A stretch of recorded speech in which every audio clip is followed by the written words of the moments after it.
it's Vicky from Bonsai Woman, and today I'm showing you how to get started with nail binding. In this video, I'm going to cover how we increase and decrease our stitches so that we can shape our garments. In this wrist warmer, I've actually added extra stitches in the last 2 rows so that the wrist warmer shapes outwards, and that way it will sit really nicely at the base of my palm. In this little egg warmer, I've decreased my stitches to create that nice rounded top. So I've created my circle. I've done a couple of rows on my circle. And when I do my usual F1 connection, I'll take the next loop from the previous row and I'll connect it to my new row.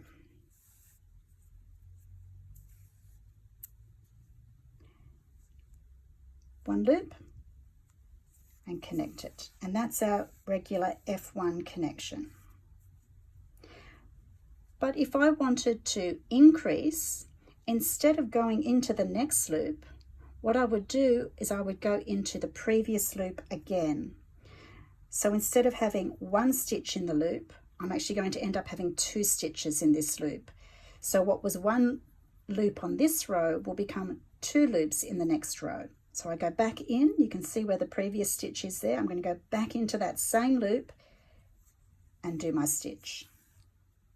And that is an increase of 1 stitch. To increase will make the work go out like so. If, however, I wanted to decrease and bring the work in, instead of picking up my next loop as I normally would, I'm actually going to pick up the next 2 loops like so, and then connect. And by doing that, what was 2 loops in this row becomes 1 loop in the next row. So I take 2 loops and connect. Just juggle that. There we go. Now, if I'm doing increases or decreases around my circle, I tend to place little markers around the circle so that I can increase and decrease evenly.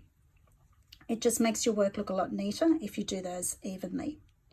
You'll notice too that I've been talking about lengths, 15 centimeters and so forth, rather than talking about the number of stitches. And that's because in nail binding, everyone has a different size thumb. So we tend to work more in distances, centimeters or inches, rather than looking at how many stitches.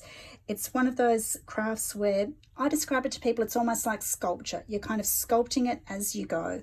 If you're making a hat, it's a really good idea to just keep trying it on over and over again and working out, oh, I needed a little bit more of an increase here, I need a little bit more of a decrease, and working as you go to shape it. I hope that these videos have been helpful for you. I hope that you feel encouraged to give nail binding a go.